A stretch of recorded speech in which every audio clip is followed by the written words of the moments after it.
Hi, welcome to Snoriezzz, a children's bedtime podcast hosted by your Snory godmothers. I'm Marcia Gay Harden, and I love sleep. And I'm Natalie Peyton. I love sleep too. Thanks for joining us. Time to settle in, snuggle up, put your head on the pillow, and get ready for your Snoriezzz bedtime ritual. First, we start with mindful talk. Mindful talk is when we say nice things to ourselves. When we think positively, especially before bedtime, it reduces stress, gives us self-control, and allows us to listen better. That's something you can be proud of. Let's think about your day together. As your Snory godmothers always say, it's important to focus on the good stuff. So let's remember what you did today. Did you have a nice morning? Did you get dressed all by yourself? Maybe you made your bed this morning or played nicely with your friends. Perhaps you even helped your adult with a chore. That's a lot to be proud of. Not every day is going to be perfect, but don't worry. Your Snory godmothers know you can turn that around. How? Just remember to focus on the good stuff. Kiddos, trying our best makes us feel good. Let's try our best to say nice words to ourselves. These are called affirmations. Repeat after your Snory godmother, Marcia. Say it quietly or say it in your mind. But don't just say it, kiddos. Really feel it and experience the energy of the words. I choose happiness. Yes, being happy feels good. I try hard. Great work. I believe in myself. As you should, because you gotta be your own best friend. I enjoy routine. And here's your Snory science tip. When you follow a bedtime ritual, it helps you fall asleep quickly and by yourself. Bedtime rituals also help you sleep longer and wake up less throughout the night. I share with my friends and family. Sharing with your friends is very important, as you will learn in today's Snory, the selfish giant. The Snory is right around the corner, and we want you to concentrate and ignite your imaginations. And that means you have to stop wiggling around. So, cozy up wherever you are, and let's start by focusing on our senses. This is called grounding with your surroundings. Let's start with what you can see. Stay in your bed. Do you see your sheets? Your cuddly friends? Your pajamas? How about your bed? What do you feel? Your head on the pillow? The blankets over your body? The pajamas on your skin? What do you hear? A fan or a noise machine? Your Snory godmother's voice? What do you smell? Your cuddly friend? Super. Now that you're grounded, your imagination is turned on, and it's time to enjoy the Snory. Our fairy tale today is by an Englishman named Oscar Wilde, and it's called The Selfish Giant. Every afternoon, as they were coming home from school, the children used to go and play in the giant's garden. The giant had been away for a long time, and he had a lovely, large garden with soft green grass. Here and there over the grass stood beautiful flowers like stars, and there were 12 little peach trees that in the springtime broke out into little delicate blossoms of pink and pearl, and in the autumn they had a rich fruit of peaches.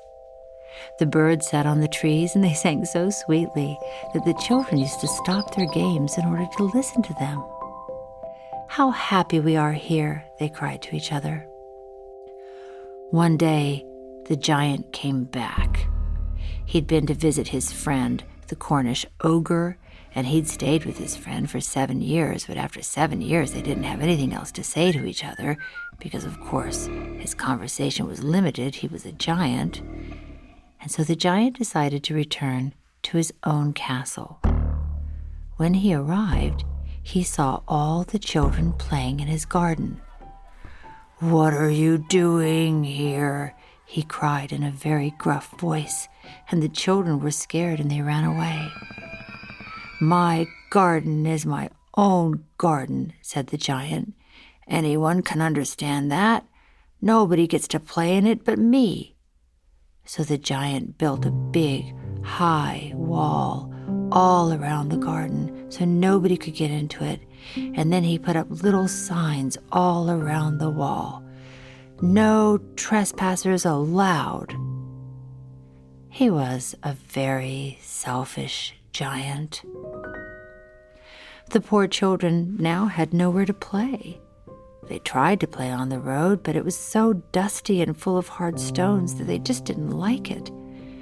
So they used to wander around the high walls when their school lessons were over, and they would talk about the beautiful garden inside and how happy they were before when they got to play in there.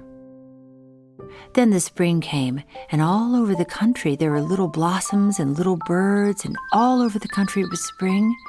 But in the garden of the selfish giant, it was still winter. Well, the birds did not care to sing in the garden because there were no children, and the birds loved children. And the trees didn't want to blossom in the garden because there were no children, and the trees loved children. Once a beautiful little flower put its head out from the grass and looked all around, but when it saw the "No Trespassing Allowed" sign, it was so sorry for the children that they didn't have anywhere to play that the flower just slipped back into the ground and went off to sleep. The only people who were happy that it was winter in the garden were, of course, the snow and the frost. "Spring has forgotten this garden," they cried, "so we get to live here all year round. Yay!" The snow covered up the grass with her great white cloak, and the frost painted all the trees silver. Then they invited the north wind to stay with them, and he came. He was wrapped up in furs, and he roared all day about the garden and blew the chimney pots down. "This is a delightful spot," he said. "We must ask the hail on a visit." So the hail came. Every day for 3 hours the hail rattled on the roof of the castle till he broke most of the slates on the roof. And then the hail ran around and around and around the garden as fast as he could. He was dressed in gray, and his breath was like ice, and he made everything so cold. "I can't understand why the spring is so late in coming," said the selfish giant as he sat at the window and looked out at his cold, white garden. "I hope there will be a change in the weather. It's spring everywhere else, but not in my garden." But the spring never came, nor the summer. The autumn, which is the fall, gave beautiful golden fruit to every garden, but to the giant's garden she gave none. It was still winter in the giant's garden. "He's too selfish," she said. "He wouldn't let the children play there." So it was always winter there, and the north wind and the hail and the frost and the snow danced about through the trees.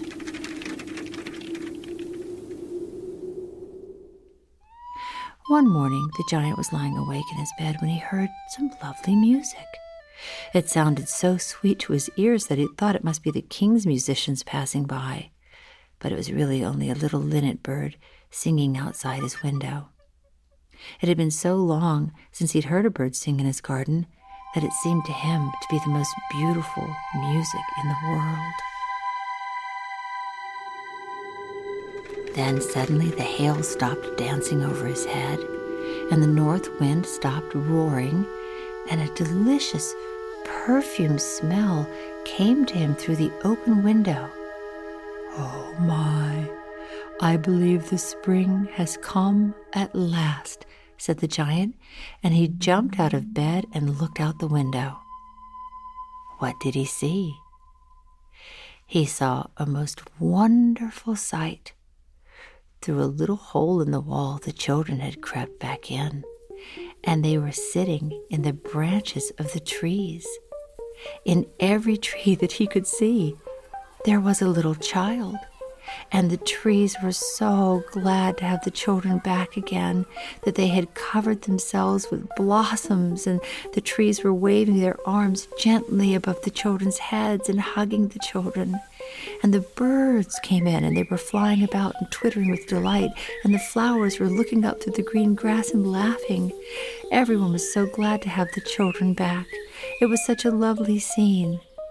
Only in one corner of the garden, it was still winter.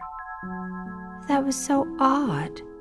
It was the farthest corner of the garden, and in it was standing a little boy. He was so small he couldn't reach up to the branches of the tree, and he was wandering all around it, crying bitterly. The poor tree was still quite covered with frost and snow, and the north wind was blowing and roaring right above it.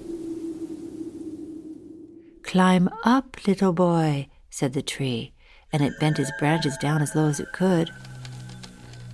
But the boy was too tiny, and the giant's heart melted as he looked out. "How selfish I have been," he said. "Now I know why the spring would not come here, because I was so selfish and didn't let the children play in my garden. I will put that poor little boy on top of the tree, and then I will knock down the wall, and my garden shall be the children's playground forever and ever, because it's so important to share." The giant was really very sorry for what he had done. So he crept downstairs and opened the front door so softly, and he went out into the garden. But when the children saw the giant, they were so frightened that they all ran away, and the garden instantly became winter again.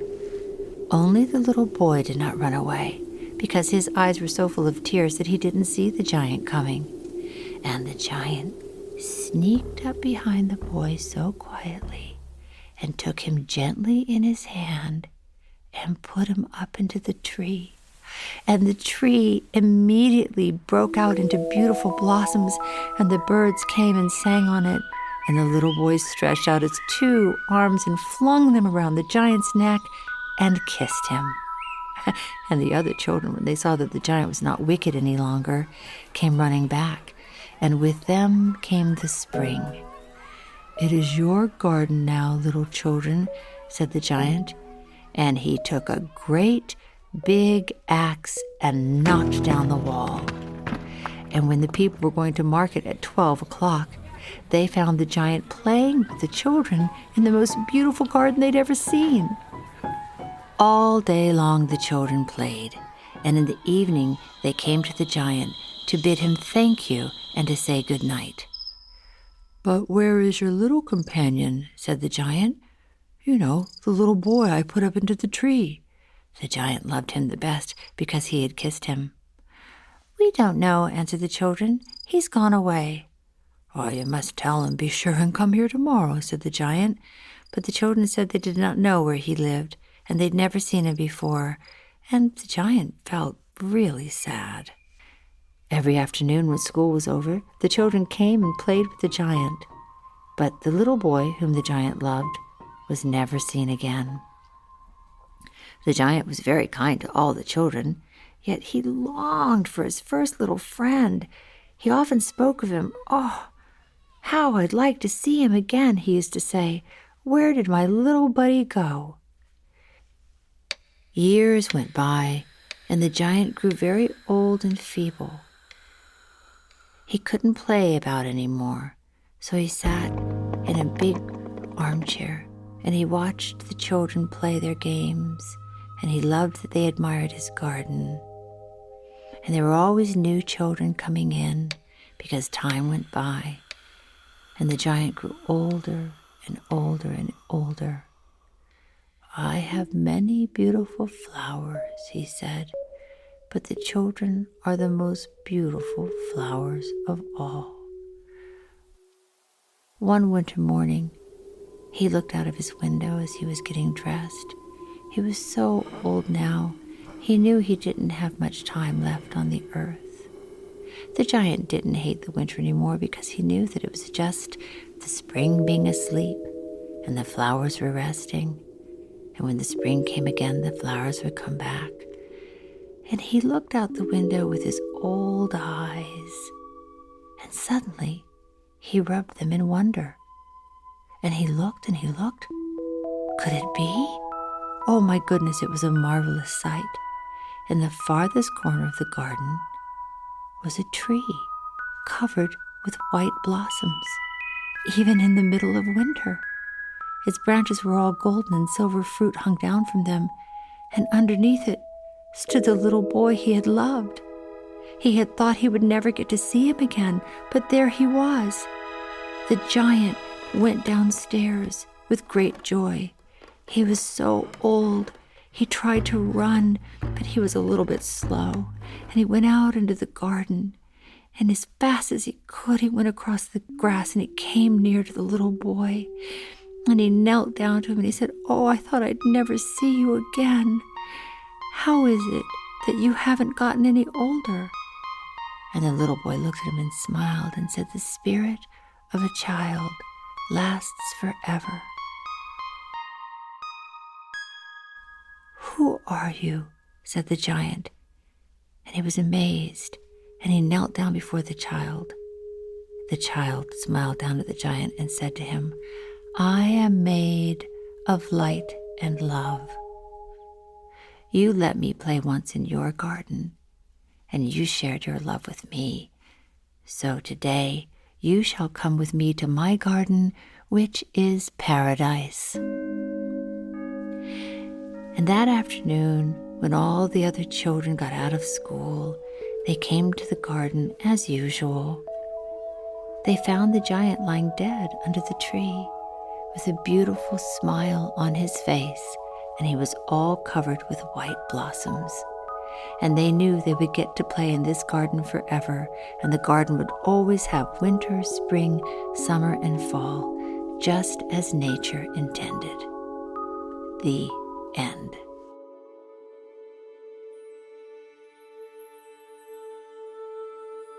Now it's time to calm your body down.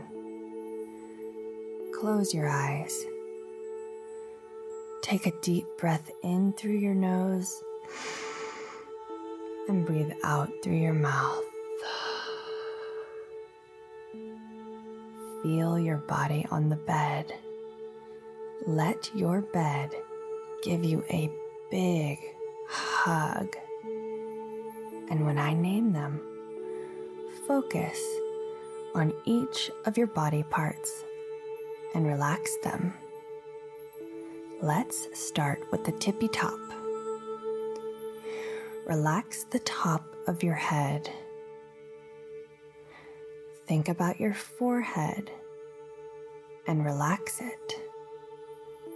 Raise your eyebrows and lower your eyebrows.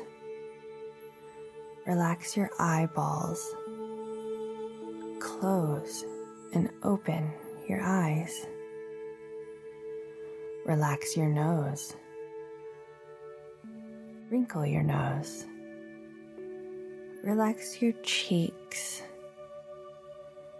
Release your jaw.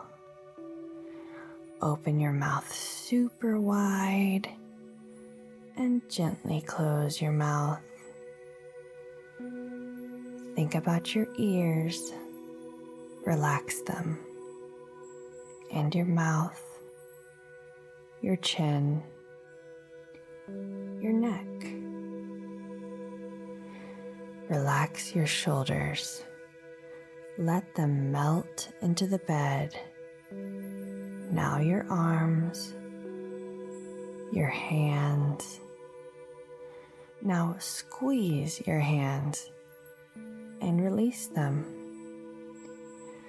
Relax your chest,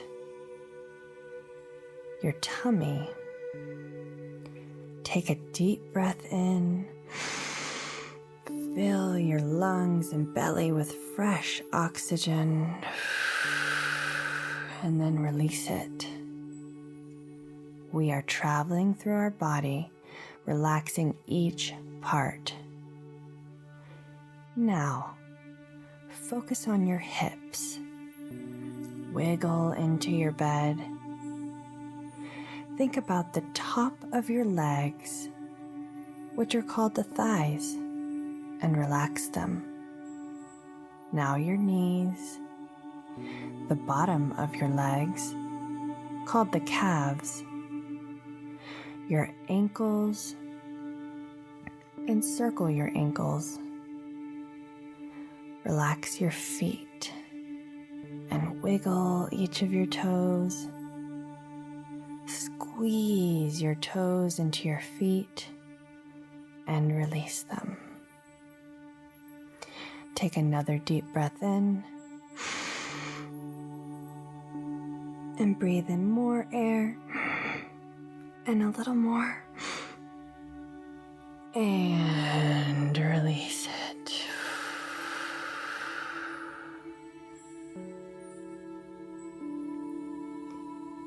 Think about how your body feels. Calm your body down.